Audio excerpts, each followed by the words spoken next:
The world's eyes turned to the Korean peninsula as North Korea launched multiple short-range ballistic missiles from near Pyongyang. South Korea's military detected the launch, which broke months of relative quiet and immediately raised concerns about regional stability. The missiles flew about 350 kilometers, landing within North Korea's own territory, a calculated move to send a message without directly threatening neighbors. This launch violates UN Security Council resolutions and comes after North Korea's recent military parade showcasing new weaponry. The timing and nature of the test suggest a deliberate show of strength, reminding the world of the unresolved tensions on the peninsula. Each test advances North Korea's weapons program and signals Kim Jong-un's intent to maintain military leverage. The world now watches, trying to decipher what this means for the next chapter of diplomacy and confrontation. The missile launch comes just a week before the APEC Summit in South Korea, casting a shadow over a gathering meant for economic cooperation. North Korea's timing is seen as a bid to force its agenda onto the international stage, complicating preparations for South Korea's new president Lee Jae-myung. President Lee faces immediate pressure to respond firmly while hosting world leaders, including US President Trump and China's President Xi Jinping. The launch is a direct message to Washington and Beijing, ensuring North Korea's demands are front and center. Speculation swirls about possible renewed talks, but Pyongyang remains silent, using this provocation to set the terms for any future negotiations. The act raises the stakes for the summit, turning it into a focal point for regional tension.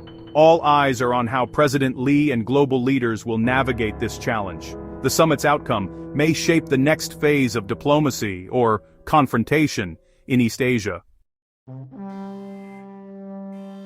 North Korea's missile program is the product of decades of provocation, negotiation, and stalemate.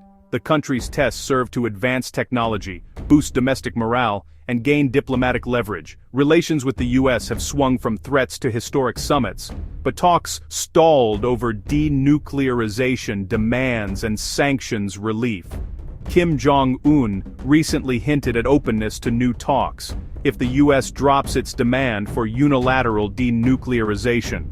Today's launch underscores North Korea's desire to negotiate as a nuclear power, not from a position of weakness. South Korea's new administration must now decide pursue engagement or coordinate with allies for a tougher stance.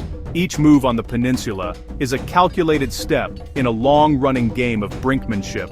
The world waits to see which path Seoul and Washington will choose. Regional reactions were swift and telling. South Korea condemned the launch and tightened security ahead of the APEC Summit.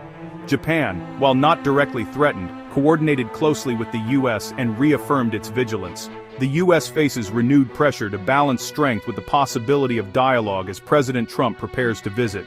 China, North Korea's key ally, has yet to respond publicly, but its recent show of support at Pyongyang's parade signals deepening ties. The international community is watching Beijing's next move, which could determine whether tensions escalate or ease. Every response now shapes the region's fragile balance. Why now? North Korea's launch is a strategic move to demand attention as world leaders gather nearby. It tests the resolve of new leaders in Seoul and Tokyo, probing for weaknesses and shaping future interactions. Domestically, the launch project strengthens and bolsters regime legitimacy amid economic hardship.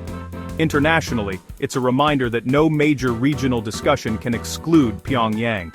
The provocation could be a prelude to talks on North Korea's terms. The next steps from Washington, Seoul, Beijing, and Tokyo will determine if this leads to escalation or a return to diplomacy.